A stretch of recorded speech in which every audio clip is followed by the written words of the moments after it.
Buenas noches, estimada audiencia. Edwin Garita les saluda y de parte del Comité Costarricense de Ingeniería Geológica y del Ambiente, COSIGA, les damos la bienvenida a esta charla. Nuestro comité, en conjunto con el Colegio de Geólogos de Costa Rica, hemos preparado dos charlas ubicadas dentro del marco del Día de la Tierra, del Día Internacional de la Tierra, las cuales se refieren al uso de los recursos naturales y al desarrollo sostenible. La primera se desarrolló el pasado martes con el tema del uso general de la geotermia a cargo del doctor Olman Arias, cuya grabación ya se encuentra en nuestro canal de COSIGA en YouTube. Y para la charla de hoy contaremos con una invitada internacional, la doctora Marcia de Calderón, de nuestro hermano país, El Salvador.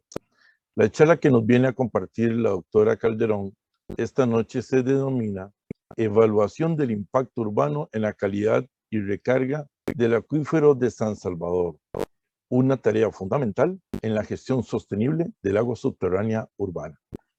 Entonces, me permito presentar las calidades de la doctora Marcia.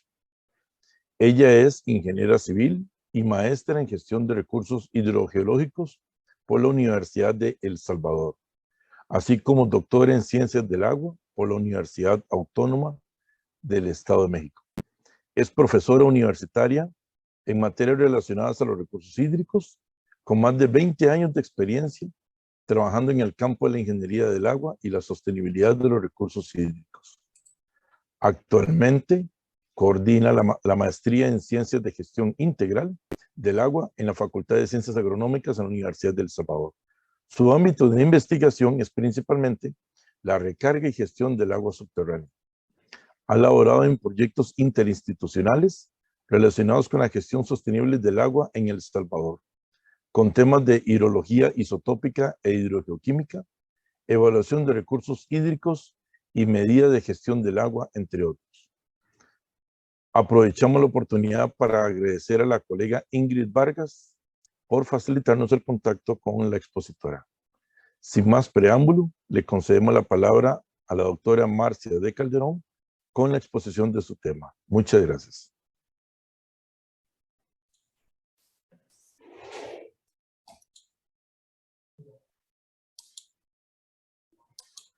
Bueno, muchas gracias a COSIGA, ¿verdad?, por la invitación, a los colegas costarricenses y muchas gracias también a los asistentes por estar presentes esta noche.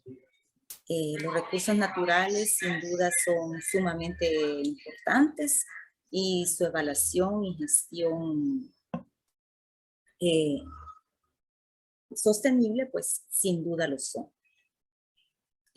Quisiera por favor me confirmen que la presentación es visible para todos y también el audio es accesible.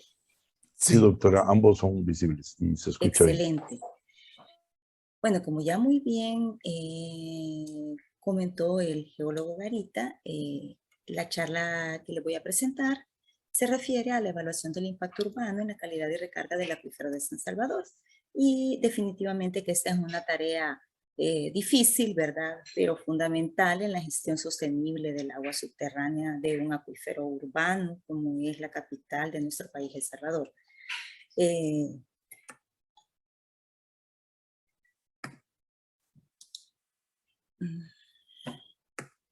Ok. Voy a desarrollar la charla comenzando por una introducción y luego vamos a ir tocando cada uno de los temas. Esta es una investigación que fue desarrollada en un lapso de aproximadamente 3 años. Es una investigación que corresponde pues a etapas, ¿verdad?, que fueron dando resultados y voy a ir desarrollándolo por temáticas y resultados para concretar primeramente. Voy a comenzar con la parte de controles geológicos en el flujo de agua subterránea. Vamos a continuar con la hidrogeoquímica e isótopos. Posteriormente, la recarga de agua subterránea y vamos a finalizar a partir de estos resultados cómo se concretó la parte de balance hídrico y sostenibilidad del acuífero. Por favor, si tienen alguna consulta, pues Creo que las consultas están definidas para el final de la charla, pero si alguien tiene una consulta, no tengo inconveniente en que me indiquen, ¿verdad?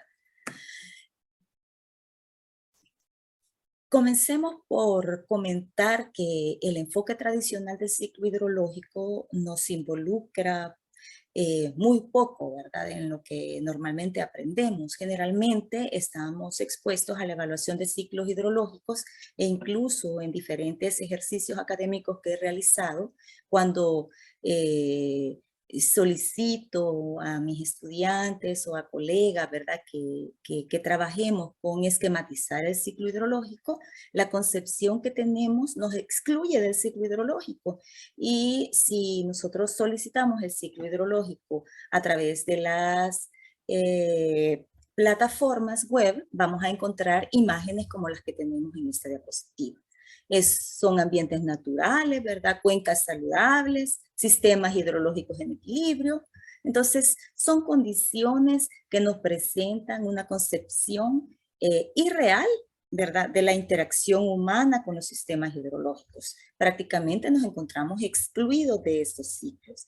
Y esta no es la realidad a la que estamos enfrentados en la actualidad. Entonces, perdonen, ¿ustedes ven mi cinta de opciones o solo la veo yo?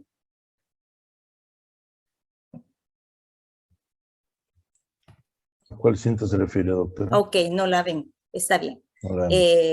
Sí. Entonces,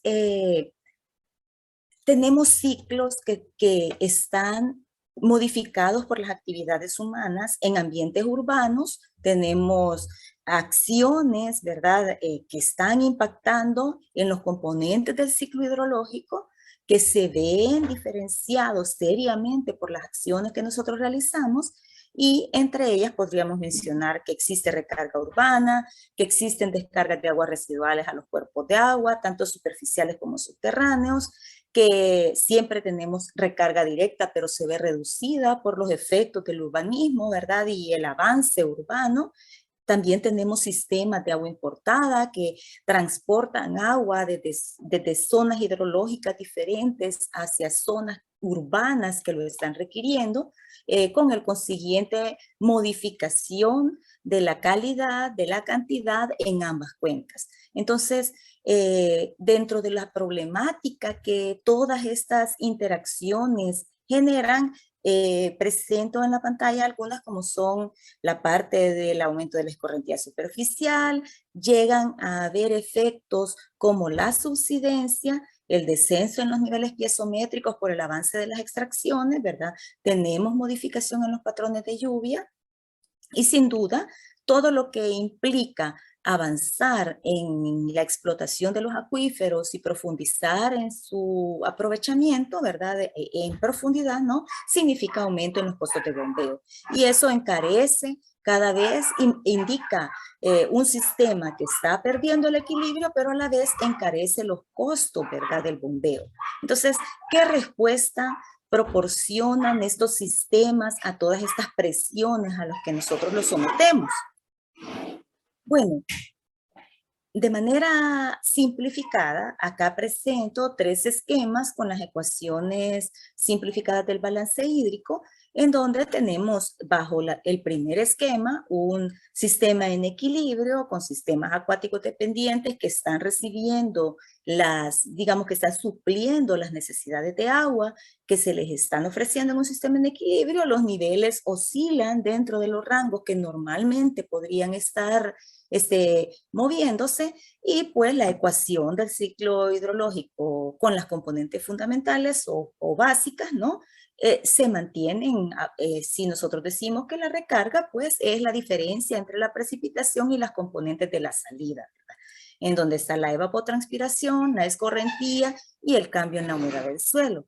Cuando nosotros ya sometemos estos sistemas a un cambio climático, ¿verdad?, que modifica los patrones de precipitación y temperatura, pues ya tenemos modificaciones en los ecosistemas dependientes, tenemos alteraciones en los niveles de agua, esas respuestas pueden verse modificadas tanto en aumento como en reducción. Ya tenemos casos de algunas ciudades que están teniendo mayores inundaciones o ascenso en los niveles freáticos, lidiando con bombeos para sobrellevar esta situación, pero también tenemos otros en donde las lluvias están siendo más escasas y por lo tanto se están reduciendo los niveles. Si a esto le sumamos las acciones urbanas, ¿verdad?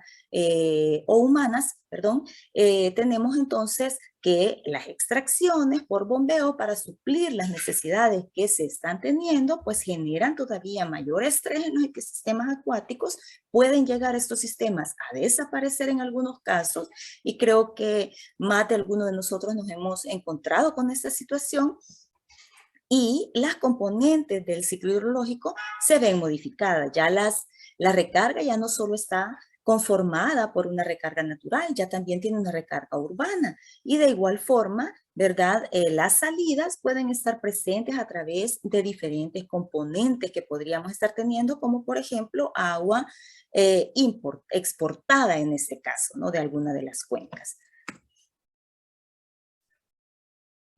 Un sistema, en este caso, ¿verdad? Que tenemos un sistema acuífero con unas características hidrogeológicas, características hidrogeoquímicas e isotópicas que nos permiten, unidos a las acciones humanas que nosotros vamos a tener diferente respuesta a esa modificación como las ecuaciones que anteriormente presenté. Vemos modificado el balance hídrico, pero también vemos modificada la calidad y en consecuencia vemos modificada la disponibilidad de agua. Entonces las entradas ya no solo se reducen a esas entradas naturales de agua en el sistema, sino que también se integran las entradas artificiales y las salidas pues también se ven expuestas a esas modificaciones, ¿verdad?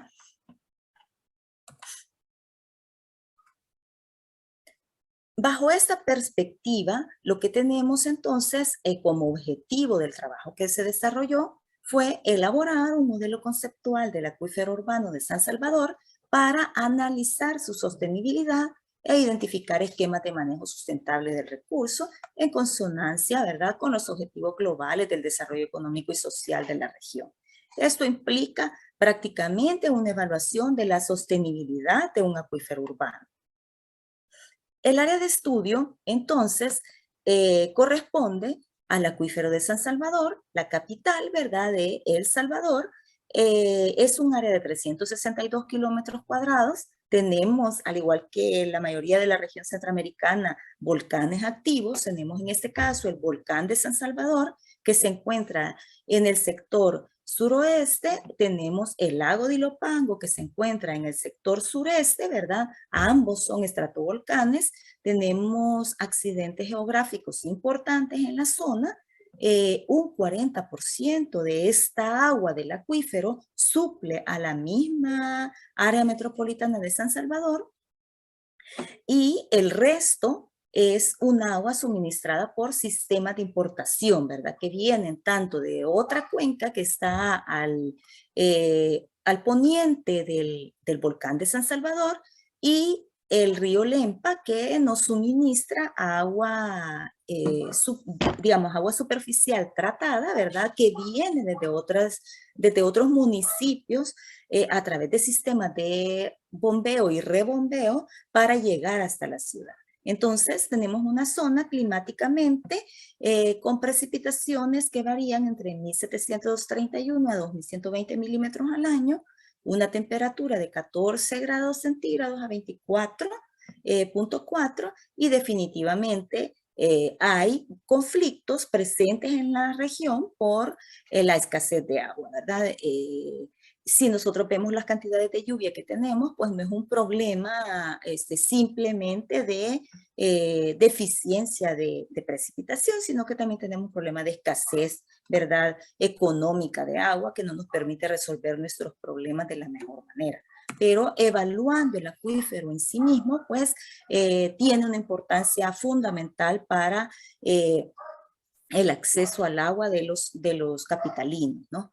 Entonces, Si vemos en esta imagen cómo ha evolucionado el área urbana de San Salvador, podemos observar que desde 1975 hasta 2015 tenemos un aumento increíble que podría representar aproximadamente tres veces, 5 veces, ¿verdad? El área urbana.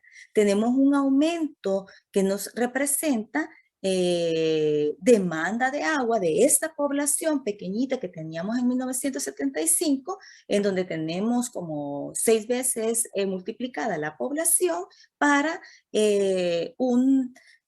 una población de 2 millones de habitantes. Entonces, ¿qué tenemos? Tenemos los 3 sistemas distribuidos como lo pueden ver en esta imagen.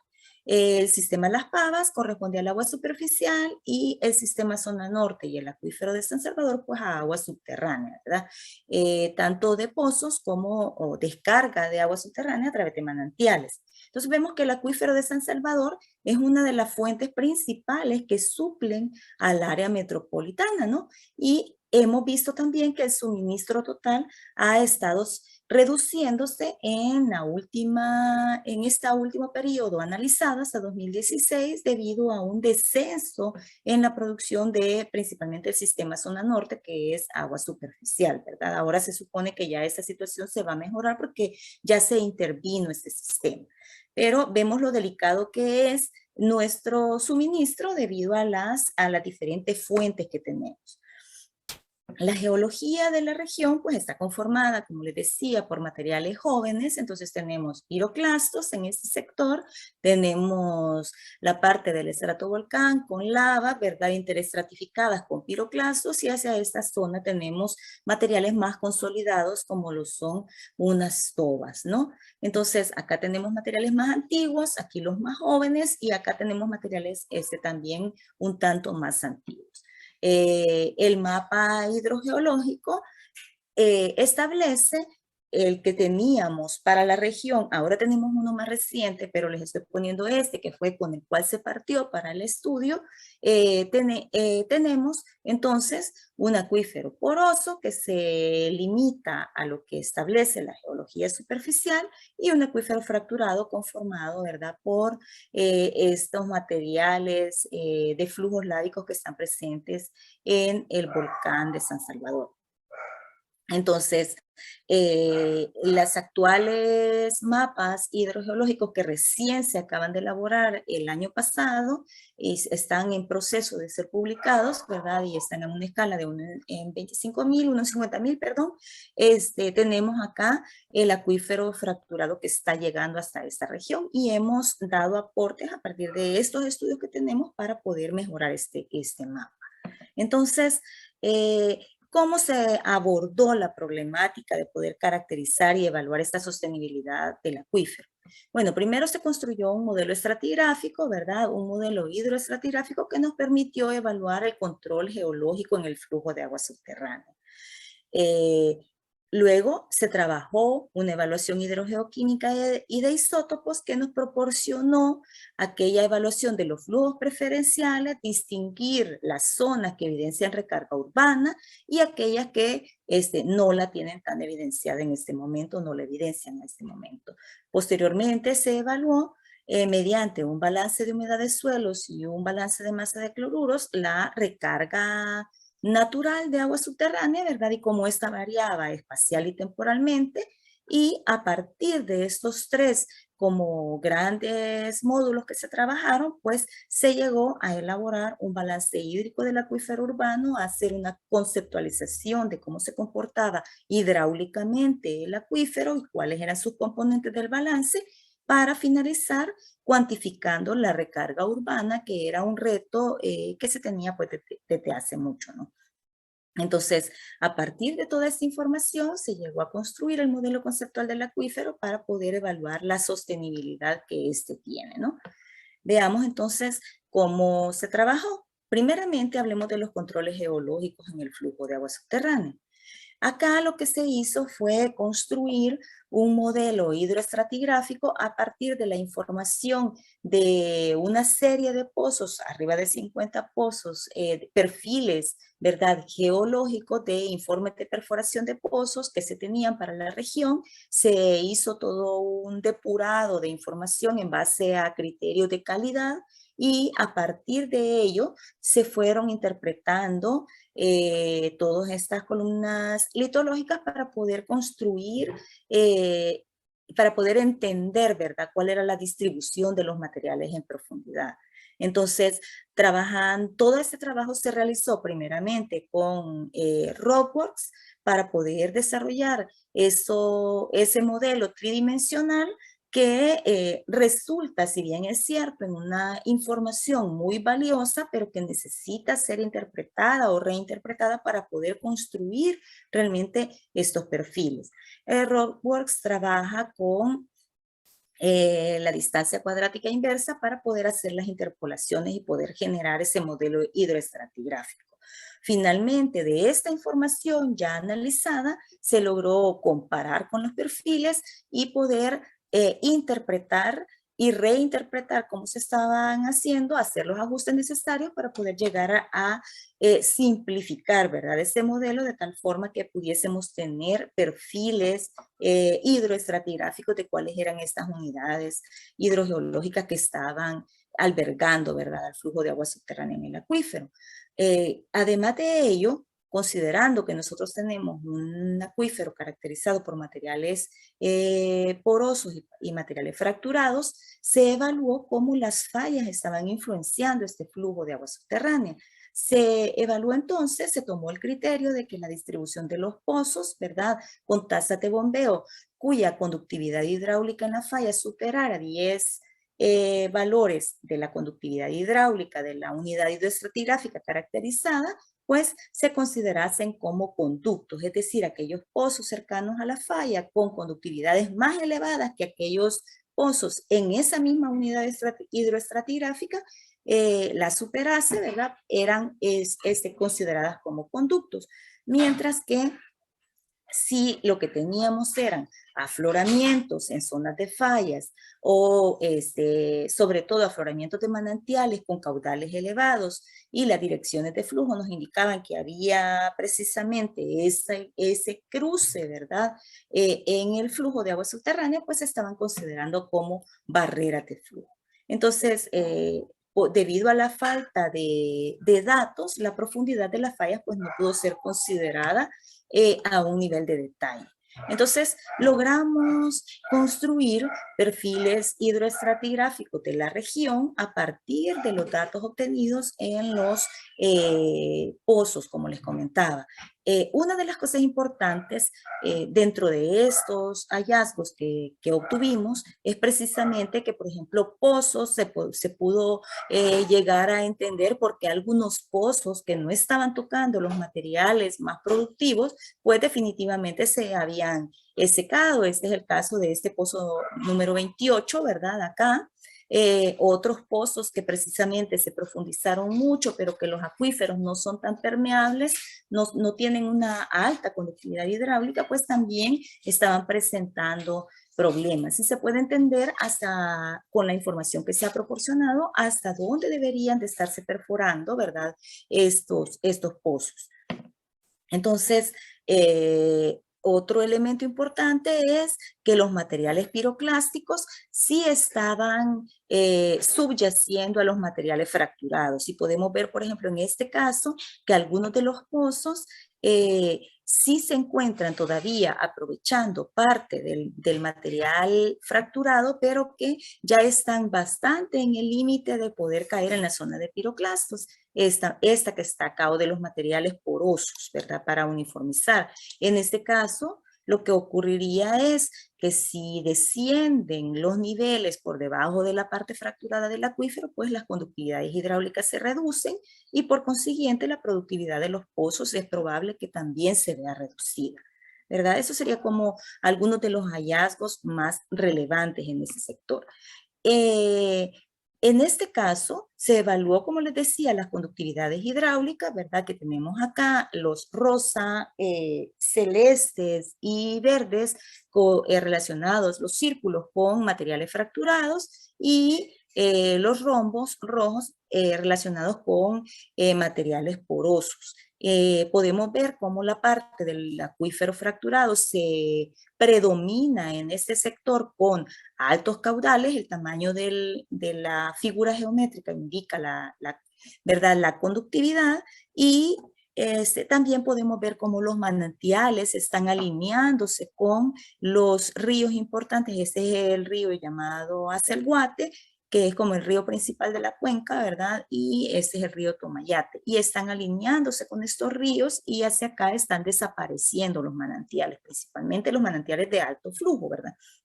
Entonces, estas fallas identificadas con líneas amarillas, pues se visualizan como barreras y las que vienen en naranja, pues más asociadas con conductos, ¿verdad? De flujo. Prácticamente lo que nosotros estamos teniendo, entonces, una serie de pozos. Aquí tenemos los valores de caudales que se están generando tanto en pozos como en manantiales y podemos ver cómo se distribuyen las productividades a lo largo de todo el acuífero. Acá podemos ver en la zona de la parte fracturada que estaría desde los ríos hacia acá, cómo tenemos los mayores caudales y desde los ríos hacia hacia el noreste, ¿verdad? Cómo se están reduciendo los caudales, ¿no? A partir de ahí, podemos entender cómo se distribuyen los materiales en el acuífero, cómo están las productividades, a dónde están los principales flujos que están predominando en él y procedimos a evaluar la parte de hidrogeoquímica e isótopos. En este caso, lo que hicimos fue considerar dos jornadas de muestreo, uno que se había realizado durante un periodo anterior, que fue cuando realicé mi test de maestría en 2007 y 2009, y teníamos 38 muestras, y luego en 2016 a 2017, que son las más recientes, un total de 28 muestras. En sumativa tuvimos 41 puntos de muestreo, tuvimos 66 datos químicos, ¿verdad? Ya evaluados para evaluar su electroneutralidad. Además, 44 datos de isótopos ambientales y evaluamos pozos que iban, pues, evaluamos fuentes de agua, mejor dicho, que iban desde manantiales, ¿verdad? Que afloraban en superficie, como pueden ver, algunos alineados, como les mencioné en el anterior, y pozos que llegaron hasta 270 metros de profundidad. Ahora nosotros estamos teniendo pozos de 300 metros, son los que más recientemente se están perforando. Entonces, además, se evaluó 40 muestras de aguas residuales crudas para verificar y comparar con parámetros de sólidos totales disueltos, cloruros y nitratos, en el sentido de poder tener alguna idea de cómo se está comportando el acuífero en términos de la influencia de la descarga o la fuga de los sistemas de aguas residuales, ¿verdad? En la ciudad. Entonces, se hicieron esos análisis de iones mayoritarios, isótopos ambientales, de deuterio y oxígeno 18, análisis microbiológico y algunos elementos traza que no voy a presentar ahorita porque no resultaron significativos dentro del análisis. Si vemos entonces los diagramas de Steve, lo que tenemos es los dos sistemas, ¿verdad? De agua potable, el sistema zona norte y el sistema Las Pavas. Este es agua superficial, este es agua subterránea, y podemos observar cómo estos dos sistemas, pues, no se diferencian tan significativamente de las características, ¿verdad? En general, las características son bicarbonatadas cálcicas, magnésicas, algunas bicarbonatadas sódicas, pero lo que tenemos sí interesante en términos de que si vemos el volcán de San Salvador y si recordamos la distribución de la zona urbana del acuífero, podemos darnos cuenta que esta zona, les pongo acá, a ver. Esta zona que tenemos acá ¿verdad? Achurada, corresponde precisamente a esa región que ahora estamos teniendo como más mineralizada, ¿verdad? Eso es solo observando los diagramas de la parte hidrogeoquímica, ¿no?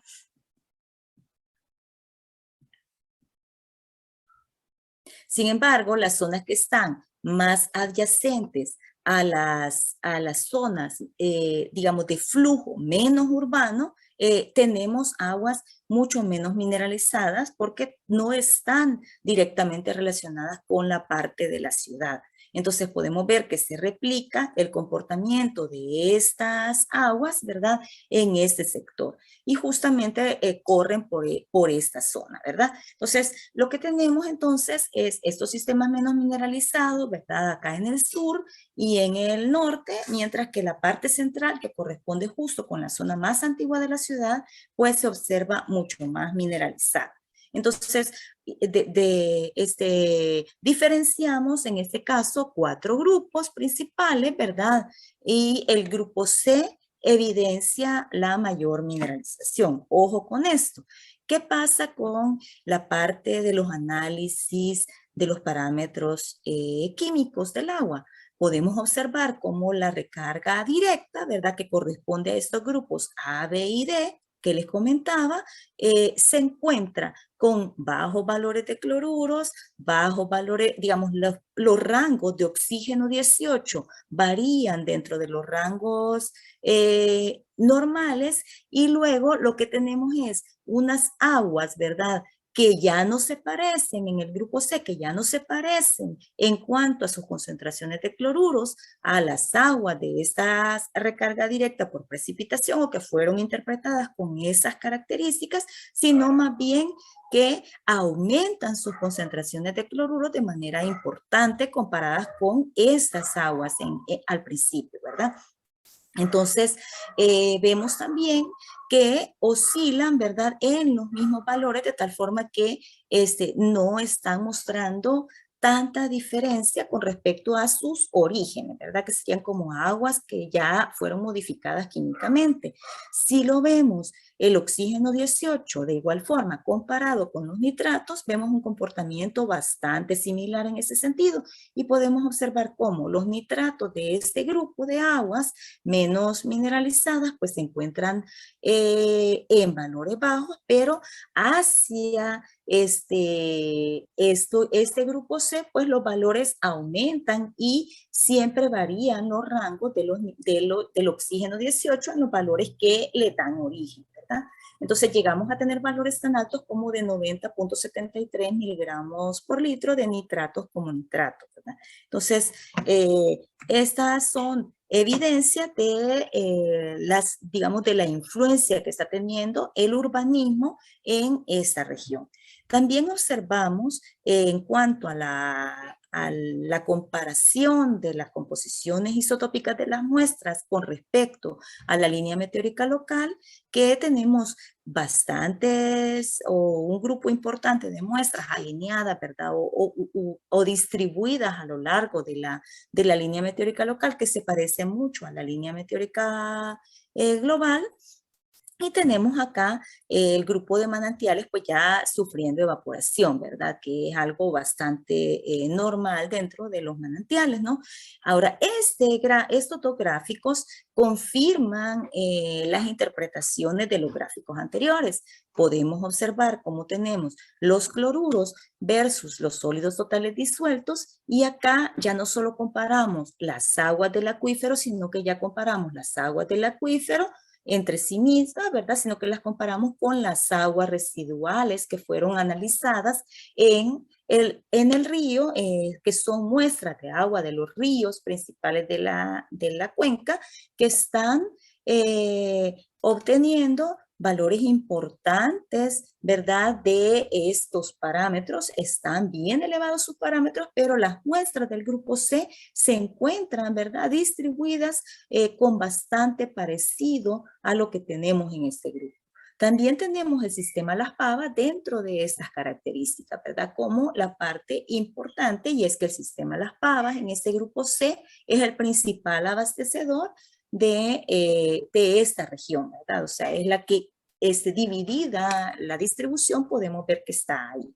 Y de igual forma, los nitratos y los sólidos totales disueltos de estas aguas se comportan de manera similar, ¿verdad? Tenemos bien diferenciados los grupos de las aguas que no tienen esa influencia, mientras que los grupos de las aguas del grupo C, que están dentro de la zona urbana, sí se parecen bastante en su composición de estos elementos a las aguas que circulan por, digamos, los ríos, ¿verdad? Entonces acá tenemos una situación de una potencial afectación al sistema, ¿verdad? Acuífero debido a potenciales fugas de aguas residuales y de agua potable, ¿verdad? En este caso, para contribuir al acuífero. Entonces ya tenemos un segundo elemento. Primero conocimos cómo estaban distribuidos los materiales en el acuífero, cómo se comportaba el flujo. Ahora hemos identificado cómo estos flujos están divididos y podemos identificar que precisamente los grupos A,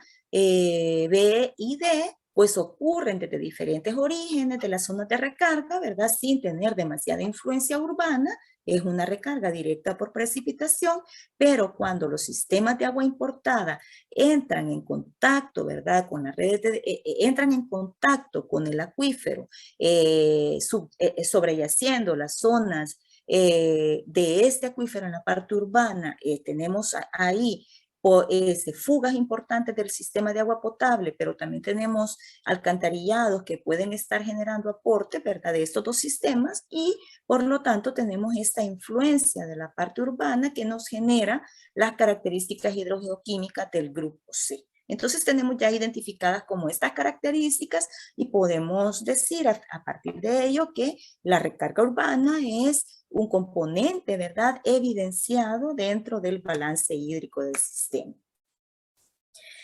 Hablemos ahora de la recarga natural. Ya identificamos que la recarga del acuífero, o que el acuífero, ¿verdad? La disponibilidad de agua que tiene no solo depende de la recarga natural, también depende de la recarga urbana. Entonces ahora vamos a ver cómo se cuantificó la recarga natural y posteriormente vamos a abordar el tema de la recarga urbana. La recarga natural fue analizada con series diarias de precipitación y temperatura, ¿verdad? Con datos climáticos de entrada, se evaluaron una serie importante de datos climáticos que teníamos de lluvia diaria y datos de temperatura. Al final se llegó a la conclusión de que 4 de todos los años eran, digamos, cumplían con requerimientos para poder analizarse en un balance diario de recarga del acuífero, y por consiguiente pues se hizo todo el trabajo de completado de datos, se elaboraron las gráficas, ¿verdad?, para poder estimar aquellos datos de temperatura con las gráficas del gradiente térmico con elevación. Se trabajaron regresiones lineales múltiples para las estaciones para poder identificar cómo completar esos datos, y se obtuvo coeficientes de correlación pues importantes como para poderlo hacer. La recarga natural fue cuantificada por dos métodos. Por el balance de humedad del suelo, ¿verdad?, que es un método digamos que es el método del balance de humedad del suelo de un Thornwright modificado que ha sido elaborado con un software promovido por el Servicio Geológico de Estados Unidos. Entonces, este software considera que, digamos, tenemos los números de curva para poder caracterizar los suelos, necesitamos características físicas del suelo a través de mapas, ¿verdad? Necesitamos datos climáticos también construidos a partir de interpolaciones de los datos de precipitación, y necesitamos pues las características mismas de la cuantificación, ¿verdad?, de las tablas de retención de agua en el suelo que fueron propuestas por Thornwright y Matter, y a partir de ellos, ¿verdad?, crear el análisis de las ecuaciones de balance que nos permiten cuantificar la recarga de agua subterránea. Prácticamente lo que hace el método es elaborar un balance con las ecuaciones que, digamos, similares a las ecuaciones que antes presenté. Lo que acá se evalúa es la humedad en el suelo como parámetro, ¿verdad? La precipitación, la intercepción del follaje también está considerada, la escorrentía, la evapotranspiración y una humedad inicial en el suelo también es parte de los parámetros. Luego se hace una comparación entre la cantidad de agua disponible que se tiene en el prisma de suelo, ¿verdad? Y se compara la humedad de ese día, tanto a capacidad de campo como a punto de marchitez permanente en el prisma de suelo, se compara con el total de agua disponible, y si la humedad de agua disponible supera al total de agua, ¿verdad?, que se requiere, entonces nosotros, o que se requiere dentro de los parámetros de capacidad de campo y punto de marchitez permanente, entonces un evento de recarga ocurre para ese día. ¿Qué pasa con esta parte de la recarga?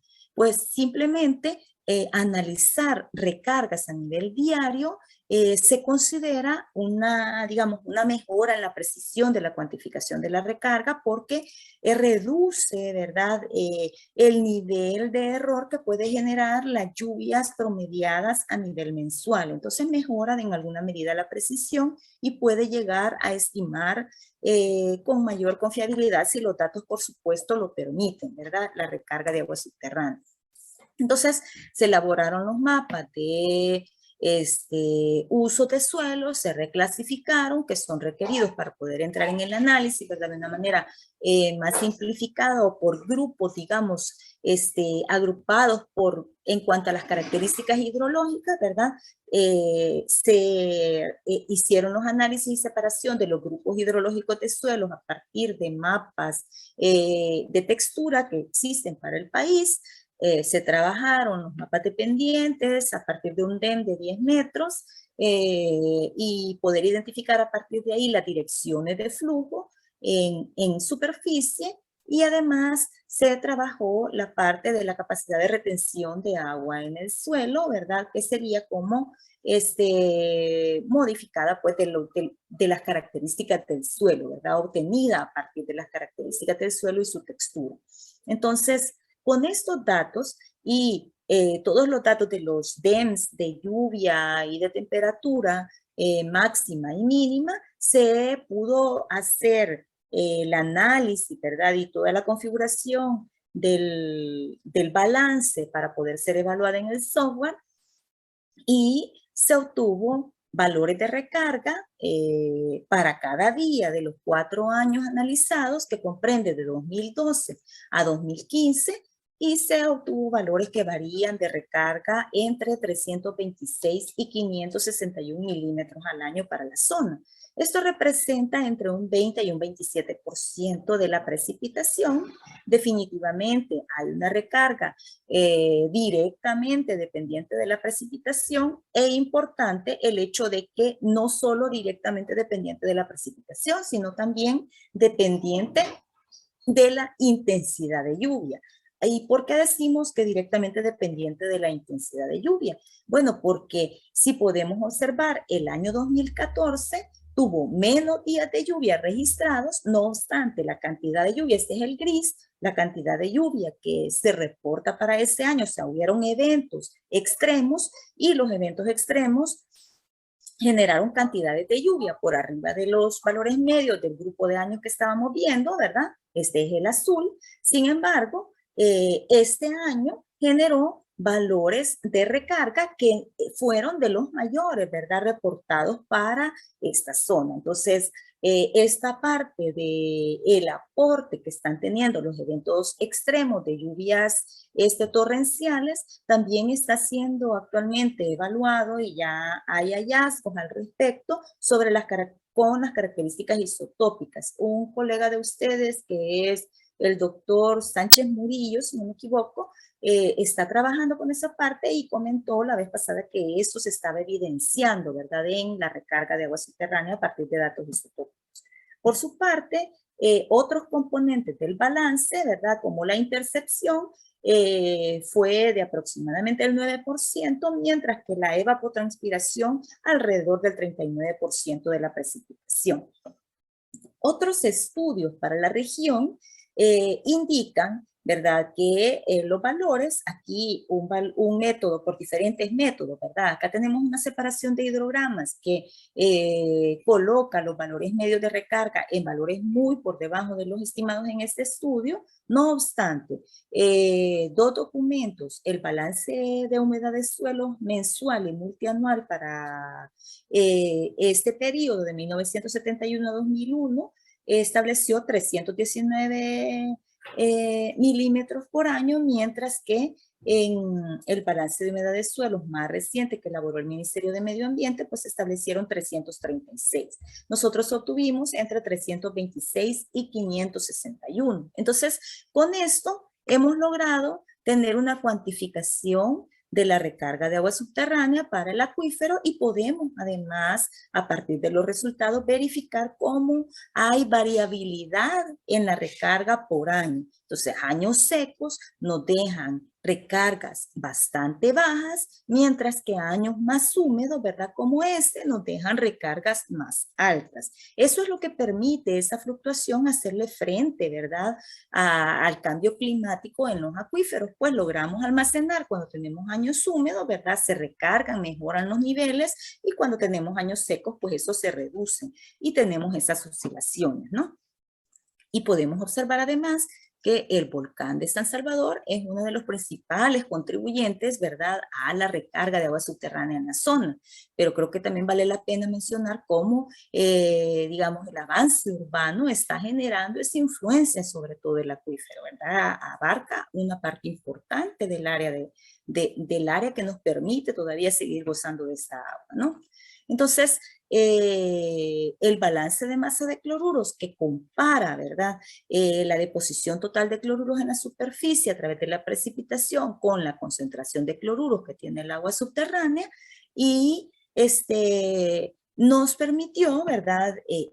A partir de una asunción de que no hay otra fuente de agua para cloruros en el agua subterránea, poder estimar, subdividiendo la región en dos sectores, poder estimar la recarga natural de agua subterránea y corroborarla.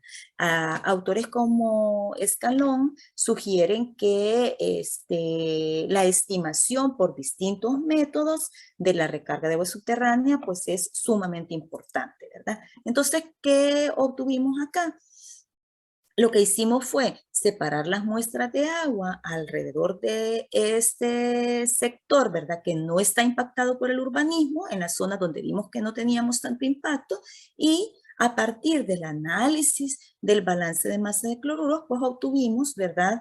Y considerando valores de nitratos por debajo de 10 miligramos por litro, obtuvimos para 2 años de análisis, ¿verdad? Los valores de recarga que teníamos, ¿verdad? Con estos valores de entrada, obtuvimos entonces valores de recarga que nos están dando entre 463 y 579 milímetros al año. Estos valores de recarga se asimilan a los valores obtenidos mediante el balance de humedad de suelos. Ahora bien, lo que nosotros tenemos en esta región es datos puntuales de las concentraciones de cloruros en el agua subterránea, ¿verdad? No tenemos una, digamos, una distribución sumamente fuerte de los valores que ahí tenemos, y tampoco tenemos un monitoreo bastante profundo y constante de los cloruros, tanto en lluvia como en agua subterránea. Entonces eso es parte de las limitantes, ¿no? Entonces ya con estos valores y cuantificando la recarga, tenemos entonces uno de los componentes más difíciles de estimar en los balances hídricos, ¿verdad? Que es la recarga de agua subterránea. Entonces, a partir de ello, pues logramos iniciar un análisis ya de la hidráulica que representa el acuífero de San Salvador. Y aquí pues les presento nuevamente la parte de manantiales, ¿verdad? Y pozos, cómo están distribuidas las fuentes de agua. Y lo que hicimos fue un análisis de las componentes de entrada y de salida en el balance de agua subterránea que nos regeneraban un cambio en el volumen de almacenamiento, ¿verdad? Entonces acá lo que se evaluó es precisamente estos parámetros de entrada con estos parámetros de salida. No me voy a detener digamos, en el análisis de las ecuaciones, más bien les voy a plantear de forma general cuáles fueron estas componentes y si alguien quiere pues profundizar en ello, con gusto, hay publicaciones al respecto y con gusto me puede contactar, ¿verdad? Mi correo electrónico.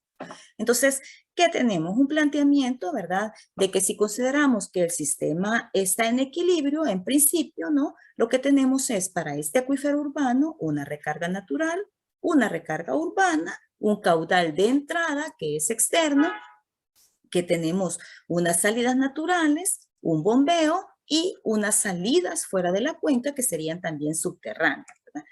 ¿Cómo subdividimos este análisis? Nos fuimos primero a las salidas. Entonces, estas salidas naturales del acuífero están conformados, ¿verdad? Esas salidas naturales están conformadas por el bombeo, ¿verdad? Que sería como la parte artificial, y los manantiales, que son a su vez aprovechados para el abastecimiento de la ciudad. Estos manantiales los subdividí en unos manantiales que pertenecen a la red pública de agua y unos manantiales que pertenecen a otros usuarios que no corresponden a la red pública, sino que son usuarios principalmente individuales, ¿verdad? Extraen y aprovechan en el sitio.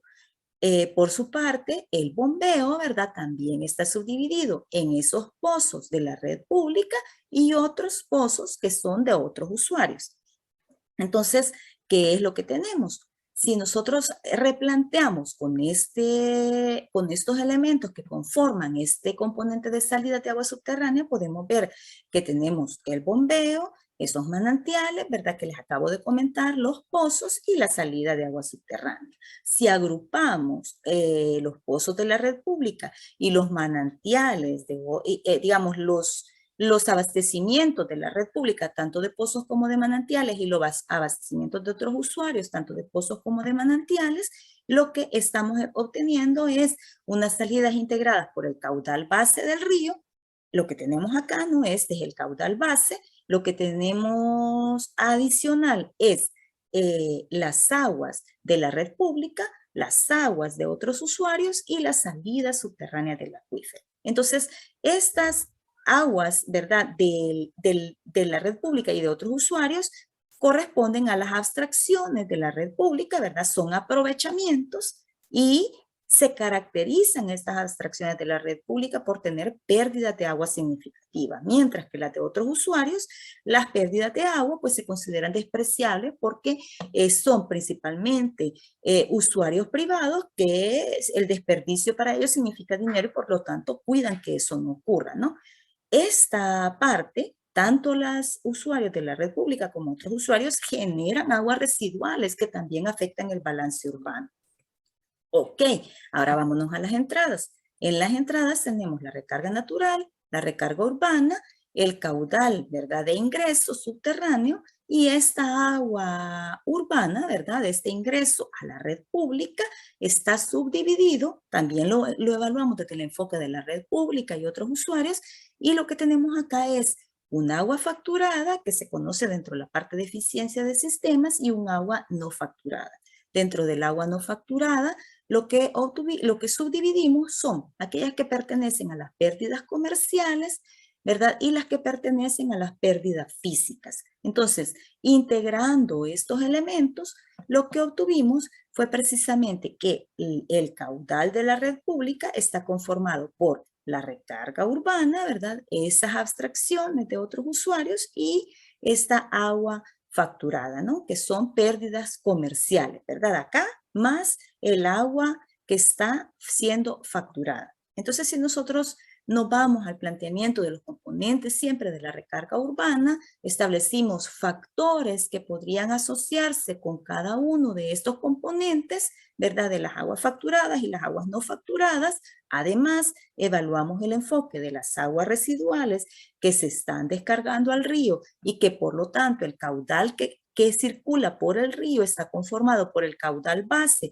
más el caudal de aguas residuales, y con este análisis en mente, además de considerar que tanto las pérdidas comerciales como el agua facturada generan, ¿verdad? Estas pérdidas comerciales, parte de las pérdidas comerciales, generan aguas residuales que se están descargando al río, ¿no? Y que son parte de lo que conforma el caudal en el río. Y por su parte, las pérdidas físicas no van al agua superficial, sino que conforman la recarga urbana y van al acuífero. Entonces, con este planteamiento se estableció las ecuaciones, se establecieron los factores, se evaluaron estos componentes, ¿verdad? A partir de los datos que teníamos, tanto de la recarga natural, de factores que han sido utilizados en otros estudios o de factores de desperdicio que está teniendo, por ejemplo, la ANDA, en este caso, que han sido publicados por ellos dentro de sus informes, y a partir de ahí logramos identificar que el acuífero de San Salvador, ¿verdad? Tiene un componente de recarga natural que podría representar de recarga urbana, ¿verdad? Que son estas pérdidas físicas que representa aproximadamente el 32% de la recarga natural, el balance de humedad de suelos que nos brindó en la cuantificación de la recarga natural y que este acuífero de San Salvador suministra agua a pozos y manantiales de otros usuarios, tiene salidas subterráneas a otros acuíferos que son muy pequeñas comparadas con el resto de valores, ¿verdad? O podrían llegar a ser muy pequeñas en función del valor de la recarga, pero además contribuye a los pozos y manantiales del acuífero de San Salvador, que junto con los sistemas de importación conforman todo el agua que se suministra en la red pública. Ojo, aquí están los de la red pública, aquí están los de la red privada. Entonces, ¿qué es lo que tenemos? Tenemos que estos usuarios de la red pública, ¿verdad? Tienen un porcentaje, por supuesto, de consumo, tienen otro porcentaje que va al agua residual, ¿verdad? Y que estos usuarios de la red privada también tienen una parte que va a las aguas residuales y otra parte que, digamos, se contribuye a la parte de ese consumo sin retorno. Este acuífero, además, tiene una descarga, ¿verdad?, al flujo base del río hacia el Guate, que también fue cuantificado. En fin, el caudal base del río hacia el Guate, documentado por datos medidos en una zona cercana a la salida de la cuenca, refleja 92.4 millones de metros cúbicos. Actualmente, ¿verdad? Se tiene un 20% menos de ese caudal base a partir de las evaluaciones, que no es algo ilusorio para un término de 37 años después, ¿verdad? Entonces, un estimado de este acuífero nos muestra a partir de los datos que si nosotros consideramos, ¿verdad? A partir de estos datos, solo modificando la recarga natural sin modificar el resto de cuantificaciones, podríamos tener que si la recarga natural se reduce en 110, digamos, se va a los valores mínimos de recarga, podríamos estar teniendo un déficit en el acuífero de menos 34.78 millones de metros cúbicos al año. O sea, ya es significativo comparado con el valor de la recarga. Si nosotros tenemos una recarga media, ¿verdad?, para el acuífero, estaría significando casi el valor que tenemos de la salida del acuífero, y por lo tanto las salidas a otras zonas no existirían. Y en cuanto a la recarga máxima, pues tendríamos un valor que nos permitiría recargar, pero que no precisamente nos brindaría seguridad sobre la sostenibilidad del acuífero. Esto se ve reflejado, estas variaciones, en los monitoreos de los pozos que tenemos en el sector, ¿verdad? Aquí tenemos evaluado desde 2007 a 2017, aquí tenemos de 2010 a 2017 y podemos ver cómo digamos, la parte estacional se ve reflejada en los niveles en el acuífero, y a partir de estos datos, aunque sí tenemos periodos de descensos importantes, pero también tenemos datos que nos muestran que el acuífero anteriormente ha tenido valores cercanos a los valores registrados en estos últimos periodos, ¿verdad? Entonces, a partir de acá, pues se estableció cuál era la conformación de las zonas de los acuíferos fracturados, porosos, aquellas zonas de recarga importantes en el acuífero, y se construyó el modelo conceptual del mismo. Aquí están las cuantificaciones por componente del balance y pues se presentan cada uno de los valores que fueron presentados de manera gráfica en el flujograma de trabajo anteriormente. Entonces, vemos acá el caudal base, ¿verdad?, del río, que está conformado tanto por estas aguas residuales urbanas, ¿verdad?, como del flujo base de la descarga del acuífero mismo.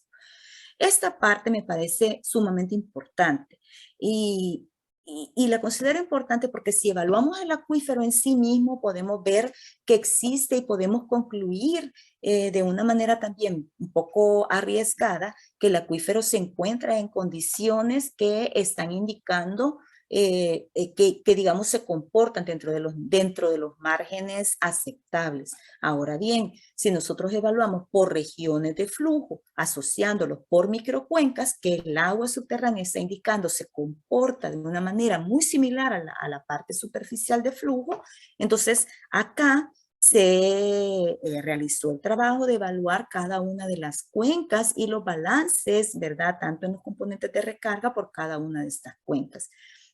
Entonces, solo se evaluó la recarga natural y se puede ver cómo en algunos sectores la recarga supera por mucho a las, digamos, extracciones, ¿verdad? Estas son las rojas. Sin embargo, lo que tenemos en otros sectores, como son estas partes más presionadas del acuífero, es valores que en algunos años la recarga no logra suplir, ¿verdad?, la demanda de agua que tiene esa región. Esos son estos sectores que se encuentran al sur, ¿verdad?, de la cuenca, y es donde mayores presiones por bombeo tenemos en el acuífero. Entonces, a partir de acá, creo que es importante comentar que cómo están distribuidos los acuíferos, que tenemos una zona actuando como conductos y barreras, que tenemos un acuífero conformado también por materiales porosos, que en el futuro puede ser la única fuente, ¿verdad?, aprovechable en el acuífero, que tenemos una recarga natural, ¿verdad?, que está variando entre un 20 y 30% de la precipitación media anual, y esto es importante considerarlo dentro de las evaluaciones, que tenemos también un método, el método propuesto para calcular la recarga urbana, que varió alrededor del 32% de la recarga natural, pero un 24% de la recarga total, ¿verdad?, que corresponde, y que el flujo base, pues, de la descarga del acuífero de San Salvador representa el 31.6 del caudal total. Y esto es alarmante porque el 68.4% del agua que circula por el río Acelguate, pues corresponde a aguas residuales prácticamente sin ningún tratamiento. Entonces, de ahí que el río pues se encuentra como una cloaca, ¿verdad? Entonces, tenemos también un déficit, ¿verdad?, para condiciones de recarga mínima, y tenemos un exceso para condiciones de recarga máxima, ¿verdad? Sin la recarga urbana, el acuífero estaría en déficit para todas las condiciones. Y esto, si nosotros generamos acciones para reducir las pérdidas físicas en el sistema de agua potable y aguas residuales, pues con un 26.5% que se reduzcan, nosotros estaríamos en condiciones de sobreexplotación. Además, si también se aumentaran los bombeos. Entonces, se considera a partir de ahí que el caudal máximo de explotación en el acuífero podría llegar a ser de 450 litros por segundo para las nuevas extracciones, ¿verdad? Entonces, consideramos que con los datos que se han dado, pues es importante tener en cuenta para poder desarrollar el acuífero de forma sostenible, y quizá una de las oportunidades importantes para comenzar a implementar sean el reuso de agua como alternativa de desarrollo sustentable. Sé que me he excedido un poquito con el tiempo, sin embargo, espero haber captado su atención e interés por la charla, y pues estoy aquí para servirles. Doctora Marcia, muchísimas gracias por la gran exposición. Nos demuestra que hay un interés científico y técnico para poder estudiar bastante el acuífero de San Salvador. O sea, la cantidad de datos, de información, la cantidad de investigación da seguridad de que las cosas se van haciendo correctamente. Abrimos el espacio de preguntas y respuestas. Vamos para interactuar un poco mejor con la doctora Calderón.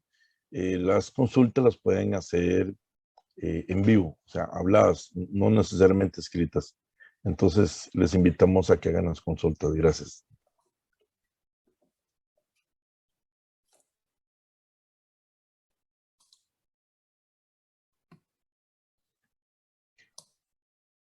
Ingrid, si quiere la puede hacer en vivo. Buenas noches y saludos cordiales de nuevo a la distancia para la doctora Calderón. Sin duda es un estudio integral que hicieron ustedes allá y los felicito porque es un trabajo excelente, utilizando diferentes técnicas para entender, como dice usted, un sistema complejo, un sistema volcánico con también un componente estructural importante. Marcia, usted mencionó que están perforando ya varias centenas de metros ahí en San Salvador y por el contexto geológico del país, ¿verdad? Y de la región, entonces me surge la inquietud de si encontraron alguna evidencia hidrogeoquímica o isotópica de mezclas de agua termal con esas aguas de recarga directa que usted menciona. Muchas gracias y saludos. Bueno, muchas gracias, maestra Ingrid. Bueno, en efecto, parte de los datos que, bueno, hay más, digamos, más resultados del trabajo que se hizo, pero parte de los datos que se obtuvieron dentro de este trabajo fue precisamente la identificación de flujo de aguas calientes. Estamos evaluando, ¿verdad? Y tratando de buscar apoyo con otros estudiantes para que continúen trabajando en investigar qué es lo que está pasando con estos flujos de agua caliente que ya se evidencian en los pozos evaluados en este estudio. Ahora, hay nuevos pozos que se están perforando a 300 metros y que solo, digamos, circulan en el ambiente información al respecto, como que algunos de ellos, por ejemplo, han resultado con altas concentraciones de hierro y manganeso, ¿verdad? Entonces, otros han resultado con alteraciones térmicas. Entonces, no todos estos pozos que han sido perforados precisamente se están aprovechando o se van a comenzar a aprovechar de manera inmediata, ya que requieren acciones, ¿verdad? Que encarecen los costos de la producción de agua para abastecimiento, ya que pues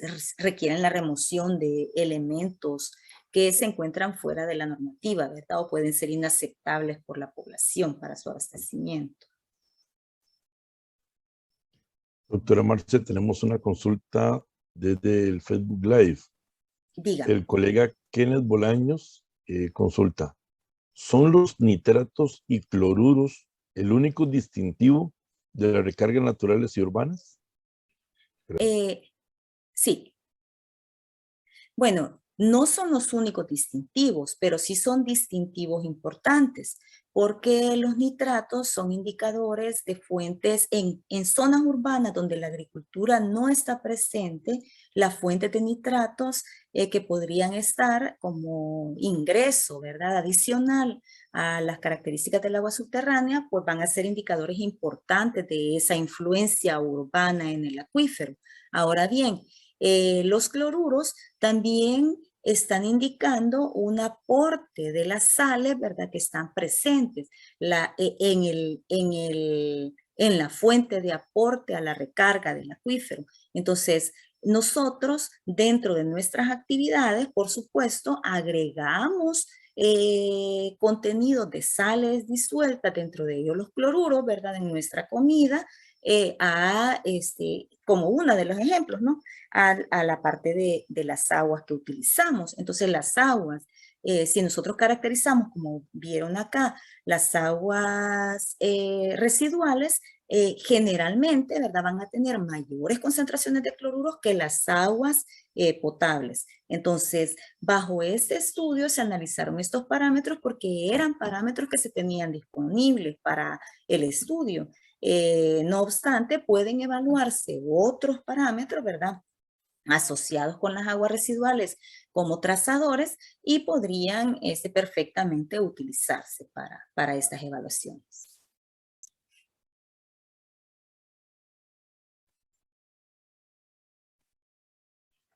Perfecto, doctora. ¿Alguna otra consulta entre los participantes?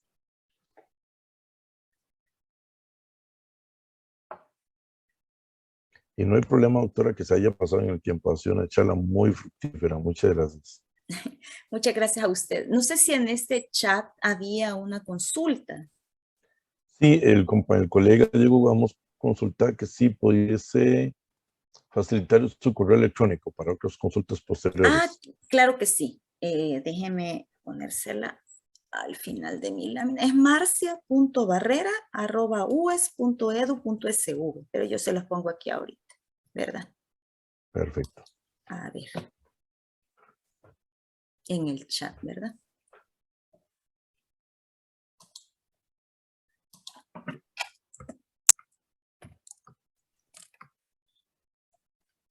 Doña Ingrid, tiene la mano levantada.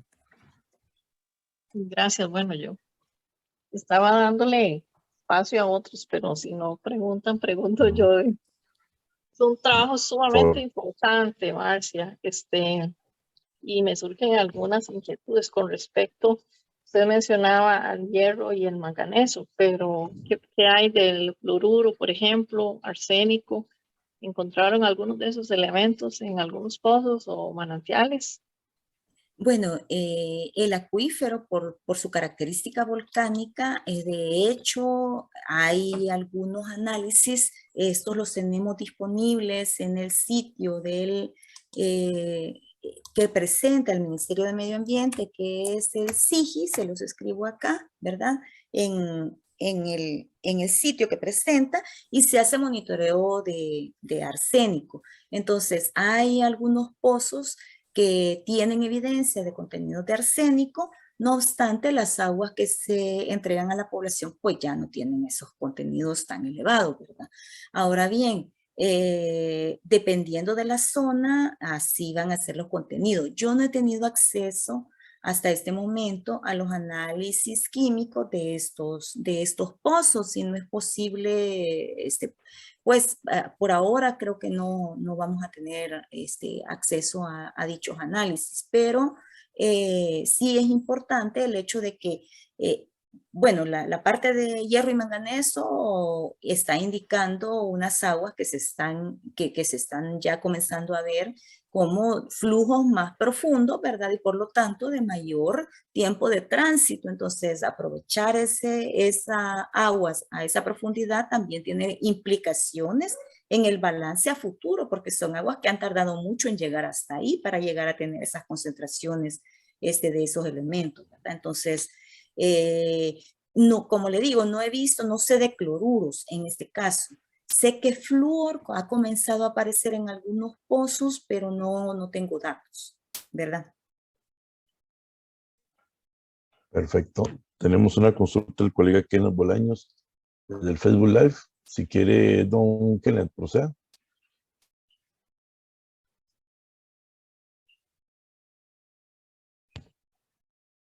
Bueno, creo que no se puede escuchar bien, pero bueno, él consulta si encontraron recargas por fracturas y por medios porosos.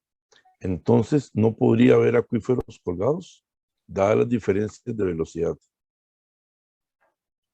Ah, sí, es posible que estos acuíferos estén presentes. El alcance del estudio no llegó a evaluar esas condiciones. La evaluación, por ejemplo, de zonas fracturadas y la influencia que estas tienen requiere datos mucho más dedicados, ¿verdad? A esas zonas y por lo tanto, debido a que estábamos en una caracterización general, digamos, a un nivel suficiente de conocimiento como para llegar a plantear un balance completo del acuífero urbano, pues el enfoque no fue precisamente la evaluación de estos acuíferos colgados. Perfecto. Don Carlos Landaverde indica felicidades, doctor, un trabajo muy completo, excelente ponencia. Sí, muchas gracias, muchas gracias. ¿Alguna otra consulta más? Sí, creo que Ingrid comentaba y es importante lo que me acaba de decir. Yo me quedé, ¿verdad? En la lámina de gracias y ya no la puse, lo lamento por ello, ¿verdad? Pero tengo acá, no sé si están viendo mi pantalla, tengo acá, bueno, el estudio lo desarrollé pues becada por la Organización de Estados Americanos que cubrió un porcentaje de mi beca de estudio de doctorado y por lo tanto brindó parte de los fondos para investigación para realizar el estudio. También obtuve apoyo de la Administración Nacional de Acueductos y Alcantarillados, ¿verdad? Del Ministerio de Medio Ambiente y Recursos Naturales de El Salvador, de la Universidad Autónoma del Estado de México, que brindó pues parte de las instalaciones para poder trabajar allá. La Universidad de El Salvador también me brindó apoyo prestándome algunos equipos para poder visitar los sitios, hacer muestreos, ¿verdad? El Instituto Nacional de Investigación Científica de Quebec, ¿verdad? Canadá, me brindó apoyo también para capacitación adicional en términos de exploración de la subsuperficie, ¿verdad? Y evaluación. Y el CONACYT y el COMECYT de México, pues también fueron partícipes en este proceso. Y pues vale la pena también mencionar al doctor Jaime Garfias, quien fue mi tutor en este proceso, ¿verdad? Y que pertenece a la Universidad Autónoma del Estado de México. Así es que sí, definitivamente, Ingrid, hay importante, ¿verdad? Aporte de muchas instituciones y eso permitió que se lograra realizar el estudio. Perfecto, doctora. Bueno, si no hay más consultas, de parte del COSIGA y del Colegio de Geólogos, agradecemos a la doctora Marcia de Calderón por tan interesante charla. Como dijeron los participantes, igual el colega don Kenneth, excelente trabajo. Agradecemos, doña Marcia, que haya dado parte de su tiempo para que nosotros de Costa Rica podamos aprender de los trabajos que hacen desde otras nacionalidades. Perdón, dice, creo que antes. Ok, vamos a ver. Hay una consulta más. Gracias. Sí, muchas gracias. Buenas noches. Buenas noches. Es más sobre qué tan pudo verse afectado el acuífero o se ve afectado el acuífero. Bueno, bien sabemos que siempre existen aprovechamientos que no están registrados, por decirlo así, ilegales, ¿verdad? Sí. Y qué tanto pudo haber afectado también el estudio en sí. Gracias. Para servirle. Bueno, quizá acá es importante comentar que definitivamente van a haber algunas fuentes de agua que no han sido contabilizadas dentro del estudio porque siempre existen esas conexiones ilegales. No obstante, parte del trabajo que se hizo para iniciar, ¿verdad?, la parte del balance fue recorrer municipio tras municipio tras municipio, acompañado de los actores municipales, ¿verdad? Para poder identificar esas fuentes de agua. Entonces, por ejemplo, a través del Ministerio de Medio Ambiente se logró visitar algunos de los sitios que son privados, ¿no? Que son difíciles de acceder a través de estos lugares. Y en años anteriores, hace mucho, como en 2006, se realizó, 2003, si no me equivoco, se realizó un inventario de pozos que se tenían registrados y a partir de ese inventario de pozos se fueron depurando y buscando cada uno de los pozos que ahí estaban documentados. Entonces, considero que este aporte del inventario de fuentes de agua que se ha brindado es uno de los inventarios más completos y actualizados, como les comentaba al principio. Hubo un proceso de filtrado de información y también se pudo descartar muchos pozos que están documentados como pozos activos, pero que al visitarlos ya son pozos clausurados, ¿verdad? O sea, dejaron de producir por una u otra razón. Así es que definitivamente el balance siempre se puede ver afectado, pero consideramos que es uno de los balances más precisos en términos de la cuantificación de las extracciones que se ha realizado, ¿verdad?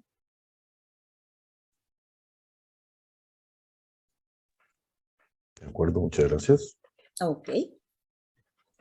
¿Alguna consulta más, por favor?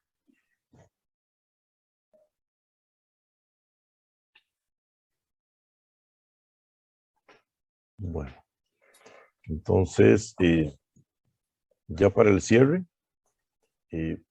agradecer nuevamente a la doctora Marcia Barrera de Calderón por su espacio en su agenda, por esta magnífica charla y por darnos el espacio, como dije anteriormente, de poder compartir conocimientos entre países hermanos a nivel de Centroamérica. Esperamos nuevamente vernos más adelante en algunos otros webinars. Agradecemos la participación de todas las personas que nos acompañaron, tanto por vía Zoom como por el Facebook Live. Y estamos anuentes a escuchar comentarios, tanto para crecer como comité, como para ese tipo de actividades. Próximamente, la otra semana, ya estaríamos contando con la grabación de esta charla a través de nuestro canal de YouTube del Comité Costarricense de Ingeniería Geológica y del Ambiente. Doña Marce, si tiene algunas palabras de cierre, por favor. Bueno, solo agradecerles por la invitación. Para mí es un gran honor, ¿verdad?, representar a la Universidad de Salvador en esta ponencia y compartir parte del trabajo que se realiza, ¿verdad?, desde nuestra universidad. Así es que muchas gracias por la invitación y felicidades por la realización de estos eventos que promueven el conocimiento científico, ¿verdad?, en la comunidad centroamericana. Perfecto, doctora, muchísimas gracias. Les invitamos nuevamente para que nos sigan por las redes sociales. Estamos en Facebook, LinkedIn, Instagram y canal de YouTube. Allí tenemos también todas las grabaciones de las charlas que hemos venido realizando desde febrero del año pasado. Entonces, muchas gracias, buenas noches y nos vemos más adelante. Hasta luego, gracias. Buenas noches, hasta luego.